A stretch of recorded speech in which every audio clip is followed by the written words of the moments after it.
Hi everyone, welcome to my channel KVN Samay. ఈరోజు long video ఏంటి అని అంటే థంబ్నెయిల్ చూసిన వెంటనే మీకు అర్థమైపోయింది కదా. అంగన్వాడీ పాలతో పన్నీర్ ట్రై చేస్తూ నా జీవితంలో కష్టంగా అనిపించిన ఒక సంఘటన మీతో షేర్ చేసుకోవాలి అని చెప్పి నేను అనుకుంటున్నాను అనమాట. ఈ అంగన్వాడీ పాలు కెవీకి అండ్ అలాగే మా చిట్టి రాక్షస్కి ఇద్దరికి ఇస్తారు. కెవీది 3rd బర్త్డే అయిపోయింది కాబట్టి 4th ఇయర్ వచ్చేసింది, స్కూల్కి పంపించండి అని ఇక పాల ప్యాకెట్లు అయితే ఆపేసేసారు. ఇంకా మా చిట్టి రాక్షస్కి అయితే ఇస్తున్నారనమాట. మేము వీటిని ఎక్కువగా యూజ్ చేయము, ఎందుకంటే ఆల్రెడీ ఇంట్లో పాలు ఉంటాయి కదా, ఇంక అందువల్ల అనమాట. ఎవరైనా అడిగితే మాత్రం ఇచ్చేస్తూ ఉంటాం అనమాట, ఇంట్లోనే ఉంచి పాడు చేయకుండా. కాకపోతే అంగన్వాడీ పాలతో పన్నీర్ ట్రై చేస్తే వస్తుందా రాదా అని చెప్పి అంతకుముందు ఒకసారి ట్రై చేశాను, పర్లేదు బాగానే వచ్చింది. ఇంకా ఇప్పుడు కూడా ఇంకొకసారి ట్రై చేద్దాము అని అనిపించి చేస్తున్నాను అనమాట. ఈ పన్నీర్ ట్రై చేయటం ఎట్లా ఏంటి అని నేను మీకు చెప్పాలనుకోవట్లేదు, ఎందుకంటే యూట్యూబ్లో చాలా వీడియోస్ ఉన్నాయి అనమాట పర్ఫెక్ట్గా పన్నీర్ ట్రై చేయడం ఎలా అని చెప్పి. మీకు ఆ వీడియోస్ అన్నీ కూడా చూస్తే మీకు అర్థమైపోతుంది. ఆల్మోస్ట్ చాలామందికి పన్నీర్ చేయడం వచ్చేసే ఉంది కాబట్టి.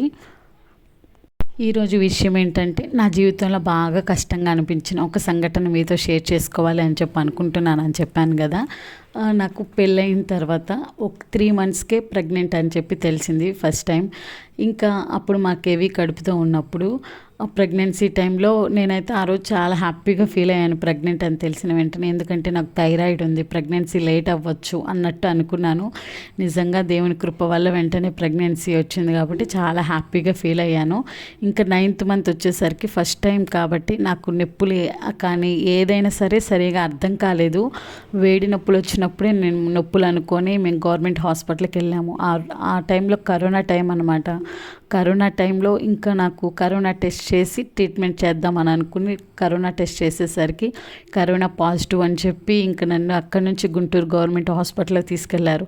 అక్కడ నిజంగా 3 రోజులు నరకం అనుభవించాను. ఏమి తినబుద్ధి కాదు, అసలు నొప్పులు రావట్లేదు. 3 రోజుల తర్వాత ఏమో మళ్ళీ వాళ్ళు నీకు కరోనా లేదు, సింటమ్స్ ఏమి అంతగా లేవు కాబట్టి ఇంటికి వెళ్ళి జాగ్రత్తగా ఉండని ఇంటికి పంపించేశారనమాట. అప్పుడైతే ఇంకా అలా ఇంటికి వచ్చేసిన తర్వాత ఆ రోజు ఆగి ఇంకా నెక్స్ట్ డే నైట్కి నొప్పులు వచ్చేసాయి. నాకు నొప్పులు వచ్చినా కానీ ఇవి కూడా ఒకవేళ వేడి నొప్పులేమో అన్నట్టు అనుకొని ఇంకా నేను ఇంట్లో ఎవరికి చెప్పకుండా ఆ నొప్పులు అలాగే భరిస్తూ ఏడుస్తూ ప్రేయర్ చేసుకుంటూ ఉన్నాను ఆ టైంలో. ఎందుకంటే ఆ ముందు రోజు వెళ్ళినప్పుడు ఆ హాస్పిటల్లో చేసిన విధానం అదంతా గుర్తొచ్చి కొంచెం భయం కూడా అనిపించింది నాకు. ఇక ఉమ్మనీరు కూడా పడిపోయింది నాకు తెలియకుండానే. ఇంకా ఉదయాన్నే నేను ఇంకా తట్టుకోలేక ఇంకా అప్పుడే చెప్తే ఇంకప్పుడు హాస్పిటల్లో తీసుకెళ్ళిపోతే ఉమ్మనీరు కూడా పడిపోయింది, లోపల బేబీ వెట్ అయిపోతుంది కాబట్టి ఆపరేషన్ చేయాల్సిందే అని అన్నారు. అదే నైటే నేను చెప్పున్నట్టయితే నాకు చక్కగా నార్మల్ డెలివరీ అయ్యేది. ఇంకప్పుడు టైం దాటిపోయింది కాబట్టి ఇంకా ఆపరేషన్ చేయాలని అన్నారు. నేను తట్టుకుంటానా లేదా అని చెప్పి మా పేరెంట్స్ ఆ టైంలో చాలా ఆలోచించారు.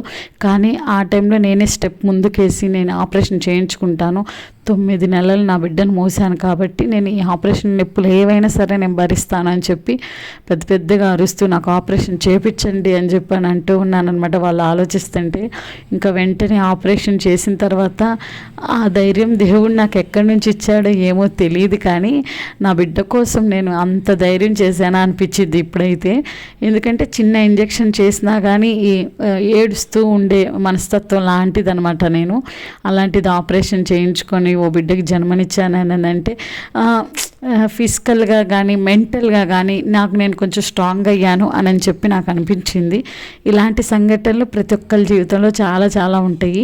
ఇది మాత్రం నేను లైఫ్ లాంగ్లో ఎప్పటికీ కూడా మర్చిపోలేని సంఘటన అనమాట. ఆ హాస్పిటల్లో గుంటూరు గవర్నమెంట్ హాస్పిటల్లో బెడ్కి వచ్చి 2 ఉంటుంటే అక్కడ ఎదురైన సంఘటనలు, అలాగే ఇక్కడ ఆపరేషన్ చేసినప్పుడు బేబీని తీసేటప్పుడు ఆ తర్వాత ఆ పెయిన్స్ ఇవన్నీ కానీ గుర్తొస్తే అమ్మో ఇవన్నీ దాటొచ్చానా అని చెప్పి అనిపిస్తుంది. సెకండ్ డెలివరీకి అయితే నాకు నేనే సర్ది చెప్పుకొని ఆపరేషన్ థియేటర్లోకి హ్యాపీగా నడుచుకుంటూ వెళ్ళాను అనమాట. ఎంతటి ఆడవాళ్ళైనా ఎంత సున్నితంగా ఉన్నా కానీ ఒకానొక టైంలో మన చుట్టూ ఉన్న సిచ్యువేషన్ ద్వారా ఎంత కష్టమైన పని అయినా సరే మనం సులువు చేసుకోగలము. మీరేమంటారో కామెంట్ సెక్షన్లో తెలియచేయండి. మీకు మీ లైఫ్లో కష్టంగా అనిపించిన సంఘటన కూడా షేర్ చేసుకోండి. అందరినీ ఈ వీడియో కనుక మీకు నచ్చినట్టయితే ప్లీజ్ లైక్ చేయండి, షేర్ చేయండి అండ్ అలాగే సబ్స్క్రైబ్ చేసుకొని మీ సపోర్ట్ అందిస్తారని అనుకుంటున్నాను. Finally thank you for watching.